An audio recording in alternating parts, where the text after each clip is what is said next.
To the ExCom fellow delegates, good afternoon. I've trained thousands of public officers. In fact, when she was introducing me, I was looking on my side and wondering if she is speaking about me. I've achieved a lot, isn't it? I deserve some round of applause even before I begin. In this room, if you've once been my participant, just wave at me. That is one, that is two. I'm sure in every congregation where public officers are, and I happen to attend, I must meet a participant or a delegate or somebody we interacted in the course of my duties. And I think that's not a mean task.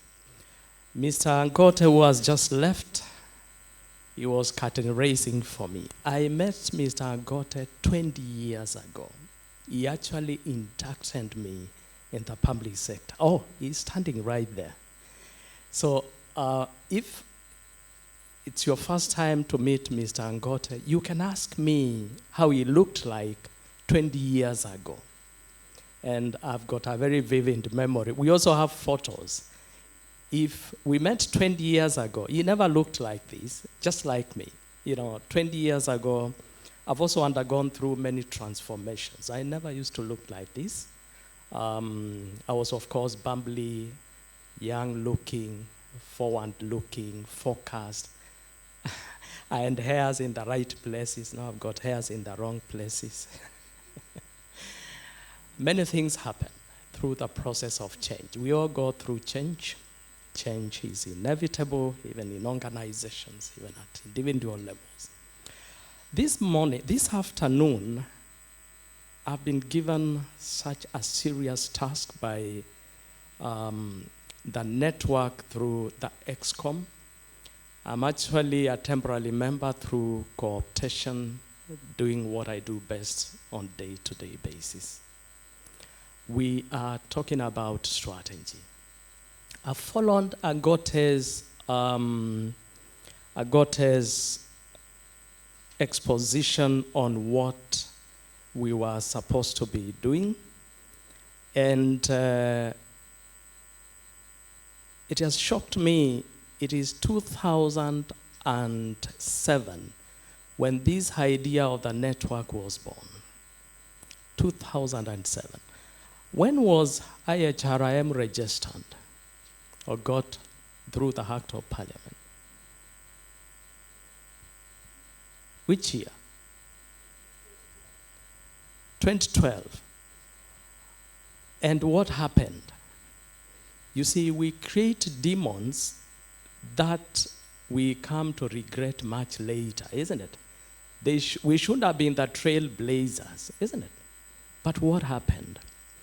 We've got a beautiful vision to champion transformative human resource leadership within Kenya's public sector by fostering excellence, innovation, and strategic alignment with continental goals, contributing to a resilient, ethical, and globally competitive African public service. A vision is a dream. You must get out of bed after dreaming to realize your dream, isn't it? You must leave the comfort of the warmth of your bed. You must step out to go get your hands soiled for you to achieve your dream. A vision that is not followed by a strategy remains that, just a dream. A strategy that is not implemented, it remains a theory. Nice theoretical document, theory of change. If we implement this, we will be able to achieve this. We got stuck at some point at the vision, at just a dream. In fact, we remained at the basic level of our strategy. We visioned out of our mission, a reason of existence. I would wish to start you off with a very simplistic story of the stone cutters. There were 3 stone cutters. Somebody approached them, and I always suspect this somebody was a woman, was a lady. And she asked the 3 men cutting stones, "What are you exactly doing?" One of the men said, "I'm cutting stones." The other one said, "I'm earning a living." And the third one said, "I'm building a cathedral." What was the difference between these 3 people? They were doing the same job, same tools, same instruments, same environment, and to make matters worse, same stones, isn't it? But the question that bothers me is, and why I say probably this was a lady, why ask people what they are doing and you can see they are cutting stones? I find this a lot. Ladies are very inquisitive people. Have you ever walked around or driven around with a lady and you encounter a huge pothole? And she looks at you and asks you, "Why is this pothole here? Why is it so big? Why are these trees so tall?" I digress, isn't it? I hear they are wired to speak many words. And we were told in the multitude of many words, because a lot of fights have ensued out of the many questions that we do encounter. I've got good news for the network. Through the XCOM and the powers vested on the XCOM, we started a journey some few months ago through the invitation of your chairperson. Your chairperson is a good friend of mine. She's a colleague. I always call her my little sister, and she calls me a little brother. We will still settle that argument one time, but not today. And we end a meeting, and we agreed in principle we will walk this journey together until we translate our vision into a strategy. But today, as we talk about the strategy, before us is a very honorable task for the membership of the network. Gathered here, quite a number of you will play a very critical role. We will need to validate this document. And just like the 3 stone cutters, we are not just editing the document. We are breathing life to this document. History will judge us. And we would wish when we look back, people will come after us. Will they see a team that just existed? Will they see a team that just spoke a lot without infusing the much sought transformation that we are looking out as the network? Who will tell our story? I know somebody will say we are not a regulatory body. We are a network to bring our ideas, our practices together, to benchmark, to network, to influence public service delivery through transformative leadership. Who will speak, who will tell the story of the practitioners who are never professionals, but meant great contribution to the transformation, to the leadership, and to the excellence service delivery in the public sector? It is we, the network members. We need to understand the bigger picture. Everybody has got their own dreams. So do I, and everyone else in the room.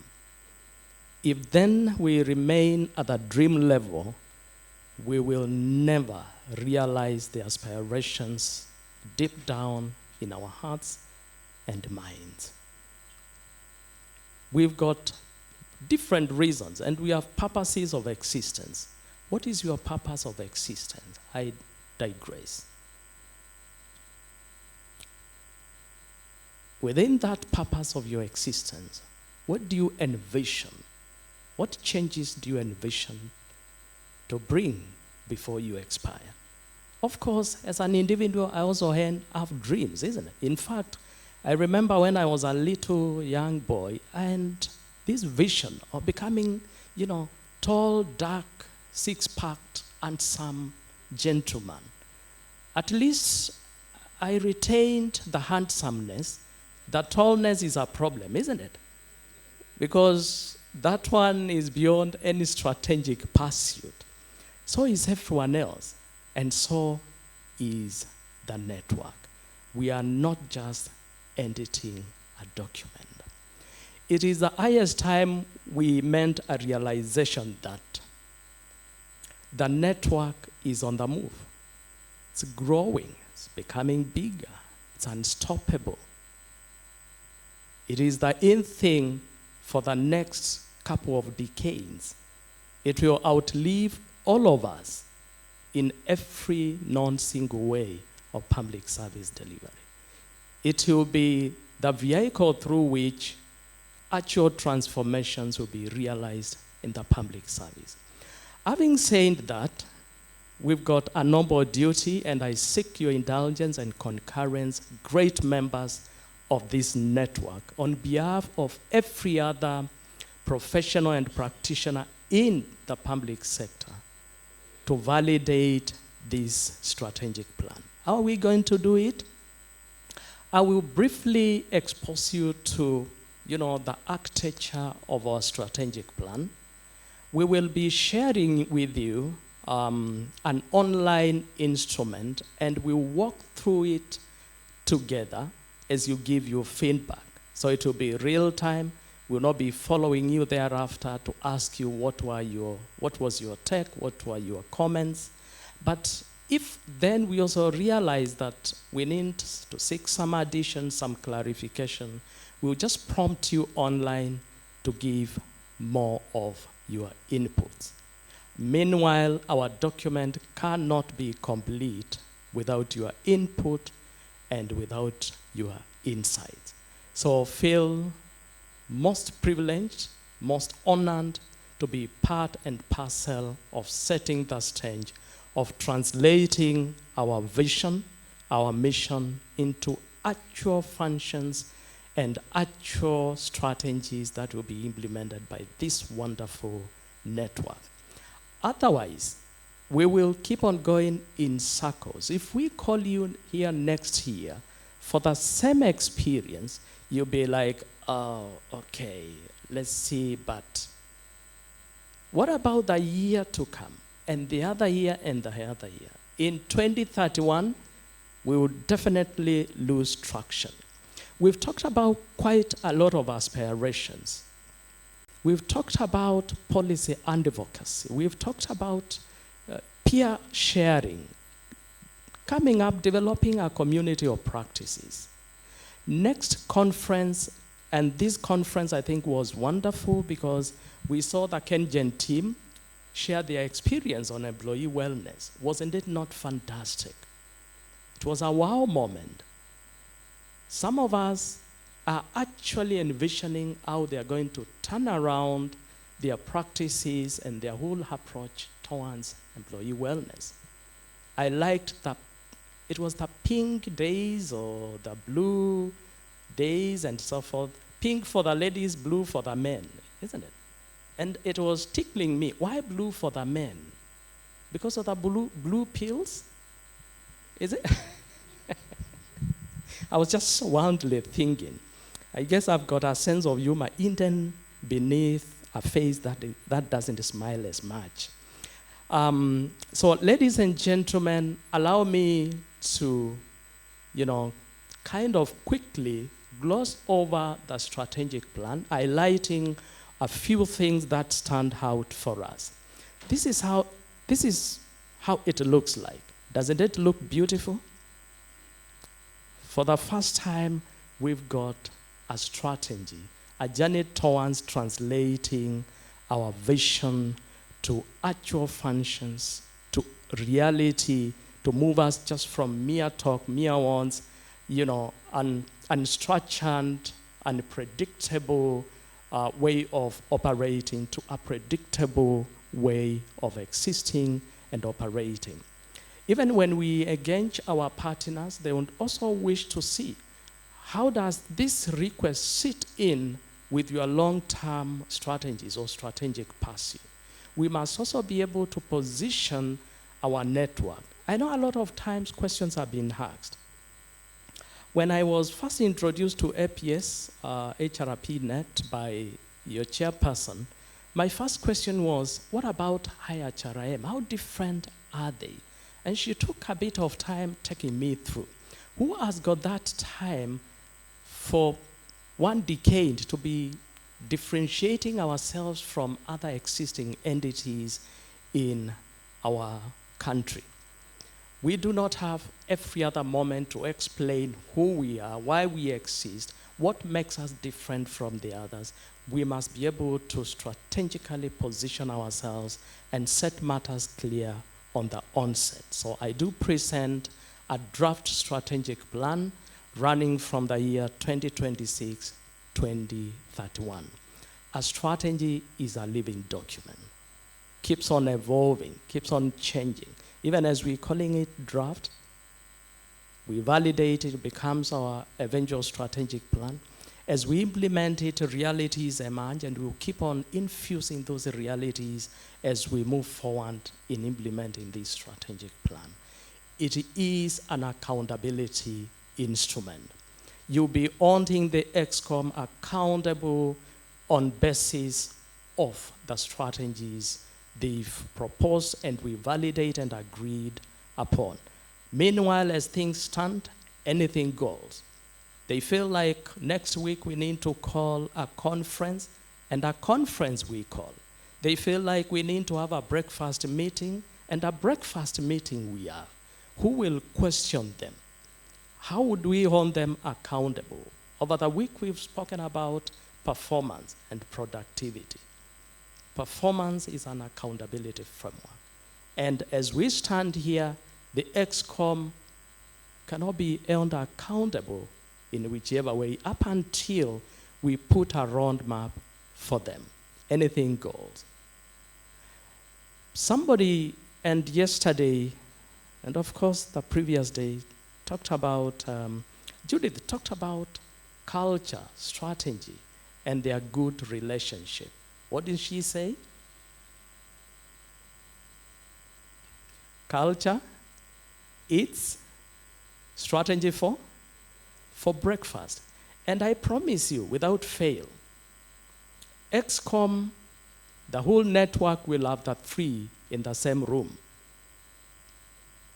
A fantastic transformational strategy, a culture that we will need to create, a culture fit for purpose, and they will also have breakfast.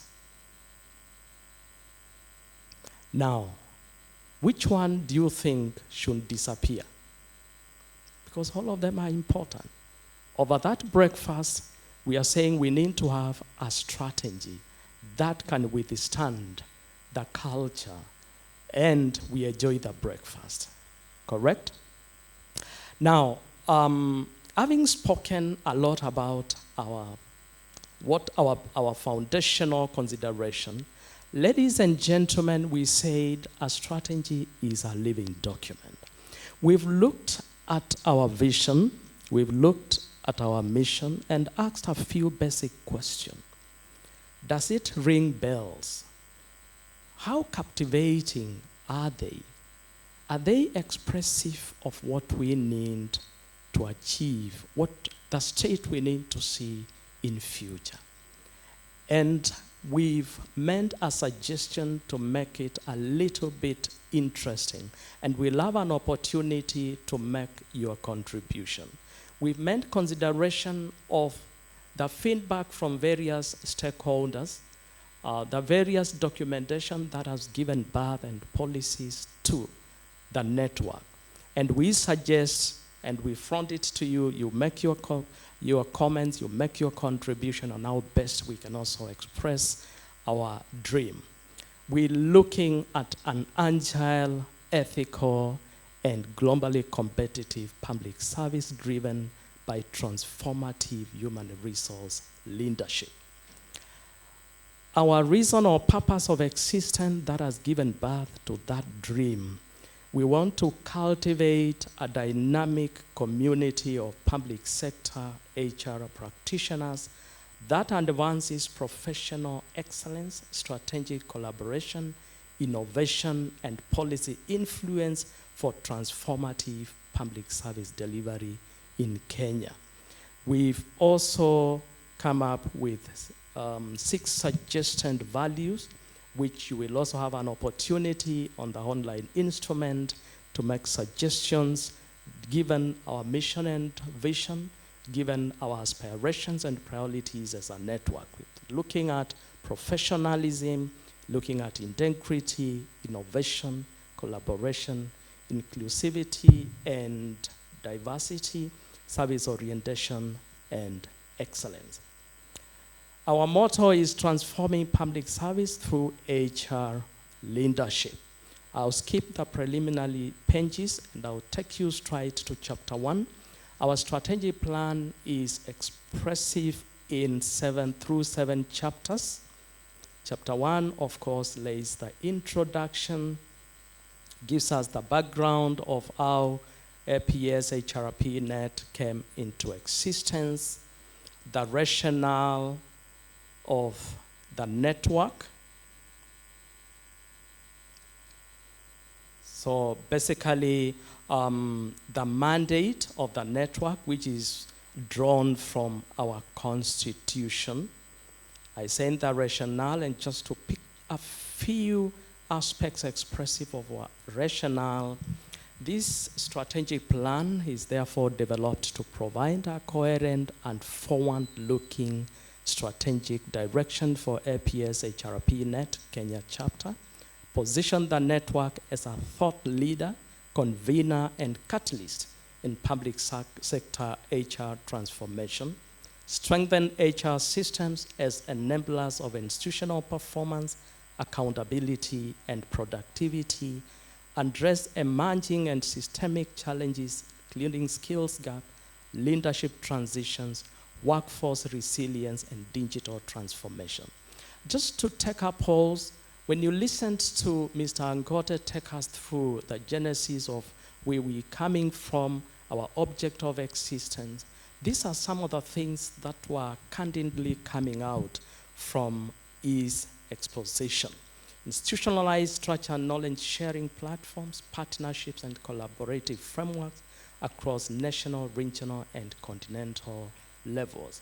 Complement and support HR regulatory and policy institutions through capacity development, professionalization, and evidence-based advocacy.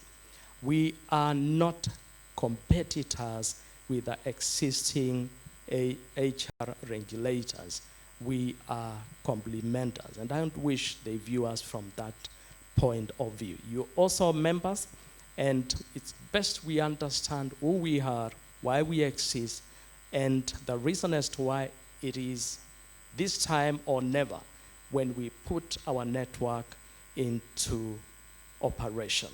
We got the mandate, I said it's drawn direct from our constitution, and we've got powers of the chapter as given through the constitution. The chapter is empowered to convene professional forums, conferences, and knowledge platforms, develop and disseminate HR tools, standards, and best practices, establish partnerships with local, regional, and international institutions, undertake research, advisory, and advocacy initiatives, mobilize financial and technical resources, establish and coordinate national and count-level HR networks. This is very critical as we develop that strategy, because you realize when we get to the strategic framework, rather the strategic direction, you realize quite a lot of the KRAs that we've come up with are actually within the confines of our mandate and our powers. We also looked at the legal and policy context of the strategic plan. We considered quite a number of frameworks, the United Nations SDGs 2030, especially SDG 16, which advocates for strong institutions, accountability, and transparency. We also looked at the strategic alignment or interventions where we are coming in as the network. We looked at the AU Agenda 2063 Aspirations 1 and 3 that advocates for inclusive growth, good governance, and capable institutions. We also have a strategic role or alignment. Looked at the AU Charter. Agote has gone through that. We got the APAM framework. We got the East Africa Community Vision 2050. We also tossed in our alignment, our constitution, especially Articles 10 and Chapter 13 on public service values, and we targeting ethical HR practice, merit-based systems, accountability, and inclusivity. Looked at the Kenya Vision 2030, which proposes or advocates efficient, citizen-centered public service. The MTP4, the government planning framework of the 5-year period, which advocates for governance reforms, economic recovery, the Better Agenda, which advocates for productivity, service delivery, economic transformation. Public Service Commission Act and the regulations, looking at HR governance, standards, compliance, and then the presidential directives on performance, efficiency, accountability, productivity. We coming in terms of the performance frameworks, HR analytics, service delivery monitoring, among others.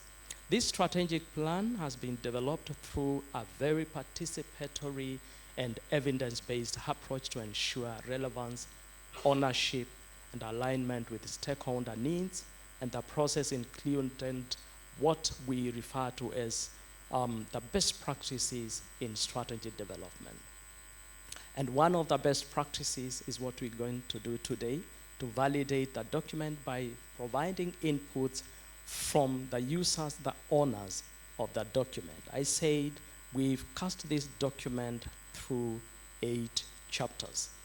The second chapter is on strategic direction, which tells us, what do we envision, what is our mission, what is our strategic positioning, and this is very important, our strategic positioning. I'll need to pick it out.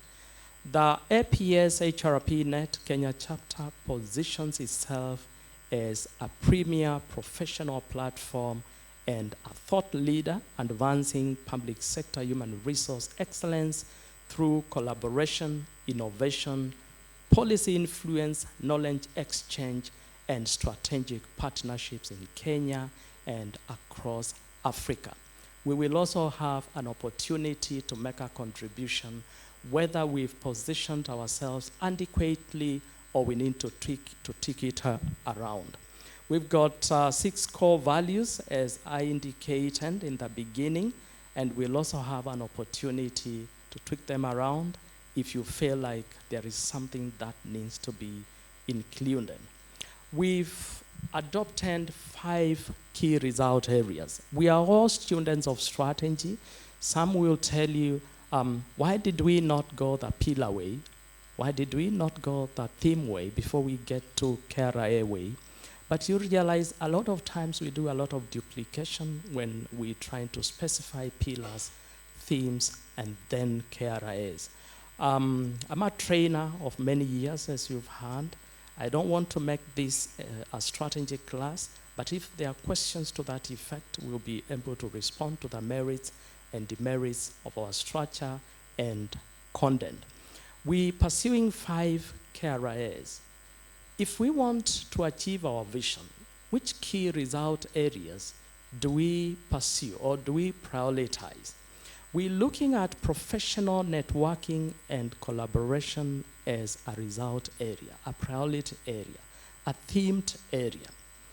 We're looking at HR professionalization and capacity development. And those things were coming out very clearly when Mr. Angoto was taking us through the genesis of the network. Number 3 is knowledge management, research, and innovation. Policy influence and strategic advocacy is our 4th KRA. And lastly, institutional sustainability and strategic partnerships. Here we're looking at 3 types of capital. We're looking at the HR capital, we're looking at the organizational capital, and we're looking at the ICT capital. And we're also looking at how do we ensure as we grow, we are sustainable. As we grow, we will continue to deliver on our mandate. We developed one overarching goal, that is, we call it the strategic goal. Which goal are we going to be pursuing through all our programs, initiatives, and strategies? We want to advance transformative human resource leadership and systems for an agile, ethical, innovative, and globally competitive public service in Kenya and Africa. Could we be left behind? We also assured quality. We came up with a quality statement, and the chapter is committed to delivering high quality, relevant, and impactful HR solutions through continuous improvement, stakeholder engagement, and adherence to professional and ethical standards. You can always hold your leadership team to account on the quality aspects. We asked ourselves then, how is our situation internally and externally? Which factors within give us an edge or hold us behind in terms of delivering on our mandate? Externally, what do we expect to affect us? We did our SWOT, we did our PESTEL for the external environment, and we also undertook a stakeholder analysis. And we'll be asking you, especially on the stakeholder analysis, to put your best foot forward and try to think about who else would be of value to this network. You would have given us or given the ExCom or your leadership a great edge in identifying who else is of influence to this network. We also looked at what we've managed to do so far, the network's performance. We looked at the achievement. Some tangible achievements have been realized. We already registered if nothing else was done. We also looked at the challenges we faced so far, the misunderstandings. We're also seeing some limited participation of the members, and we need to psych every other member in the public sector to proudly identify and purpose to be a member of the network. We also looked at the lessons learned to inform the way forward. I said our environmental scanning, we used the PESTEL, that's the political, economic, social, technological, environmental, and legal scan, just to look at how our external environment looks like and how it will eventually influence our programs, our initiatives, and our strategies. We did that SWOT. We'll also be inviting you to make a contribution to that. I indicated we're really looking forward for you to make a contribution on the stakeholder analysis. The best way to approach the stakeholder analysis is to ask, after every stakeholder, who else is of importance and influence to the network? You answer that and you ask us, who else? Until we arrive at an exhaustive list of stakeholders who have got an influence to the network. We'll also be inviting you to make a contribution on emerging and cross-cutting issues in public sector human resource management. Chapter 4, this is where our strategy, this is where the rubber meets the road, the strategic framework. looked at the strategic focus, what will be the key priorities we'll need as a network to pursue, the KRIS as I introduced them, the strategic issues. These are the gaps, these are the challenges, these are the problems that could affect or pose a threat or are posing a threat across the various key result areas. Out of them, strategic objectives and strategies guiding implementation were implemented. Strategies are the how. How do we expect to win? How do we bring about change? Strategy is defined as the art, the pathway through which the general wins the war. But which activities, the actual things you will be implementing? And already introduced the strategic goal, the key result areas, and our strategic framework looks like this. I will not take you through the nitty-gritties. We're looking at the key result areas, like, for example, when we talk about professional networking and collaboration, we are asking ourselves, what is the problem within that particular themed area? We're seeing fragmented HR practitioners networks across MDAs and counties, that misunderstanding, limited platforms for peer learning and knowledge exchange, weak regional and cross-country collaborations. And how are we going to derive outcomes that will bridge those issues? We want to expand integrated national, county, regional, and continental HR practitioners networks for enhanced collaboration, peer learning, benchmarking, and professional exchange. What are the strategies? We want to institutionalize a structured HR practitioner network. We want to establish and operationalize structured peer learning and knowledge exchange. Develop and operationalize digital HR collaboration platforms. And what are the emerging issues? Emerging need for virtual collaboration models and cross-border HR harmonization frameworks. Moving forward, you realize forums like this, we could go virtual, or a lot of other engagements as it is becoming the reality. We were talking about AI this morning. Just to give you a taste of how the strategic framework looks like. And this becomes very critical because when we start developing the implementation matrix, this is the pathway we move through up to the point we are asking ourselves that then what are the strategies, which are the building blocks of our objectives, which are the building blocks of bridging our strategic issues. If bridged, then we realize our key result areas. We'll be asking ourselves then which key activities do we need to perform? Which outputs are we expecting? Outputs are immediate deliverables, they're tangibles, but outputs are of no benefit to the citizens. Citizens benefit out of the outcomes, the tangible changes our interventions are bringing in our environment.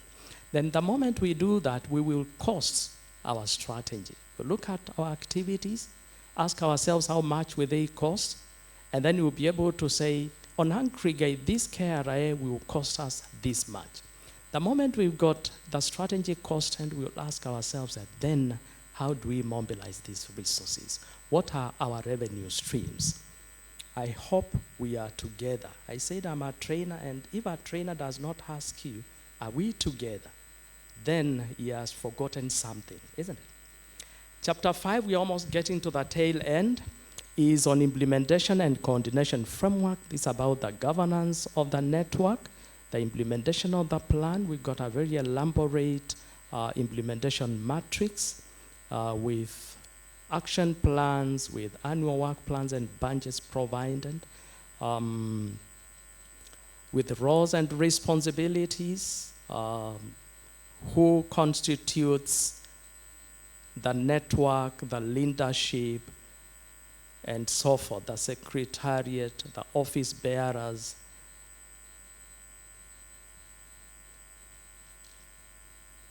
And then another very critical aspect under coordination and implementation is the risk and mitigation. I'll be inviting you to make a contribution to that effect.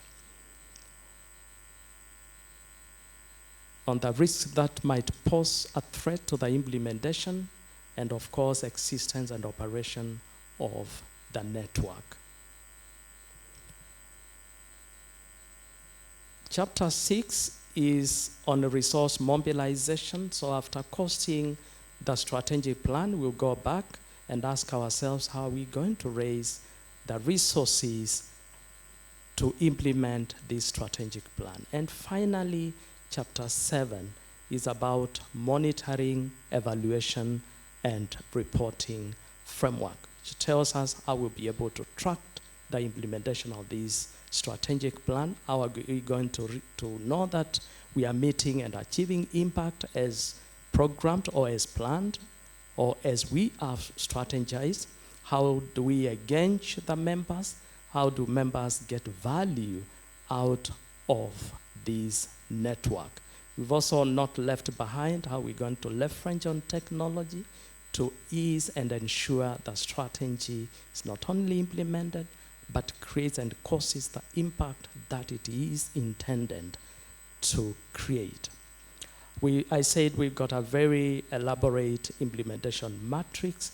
I'll not take you through, but this implementation matrix follows the result-based management framework, whereby we're saying that we want to track down from our KRAs to the strategic issues, to the strategic objectives, to the strategies, to the activities, to the outputs, outcomes, and ensure that we realize tangible changes or tangible benefits to not only the members, but also the great citizens of this country, because that's why public sector exists. This brings us to the tail end of just the appreciation of how our strategy looks like. Now we go to the next phase, and I would invite maybe reactions before we go to the next phase. I need to be guided appropriately. It's 12:53 if I'm not wrong. And I do believe it won't take long to give reaction and feedback through the online instrument. It has got all the guidelines, it has got all the provisions that are intended we react, give comments, and build value on the strategy. I need some guidance.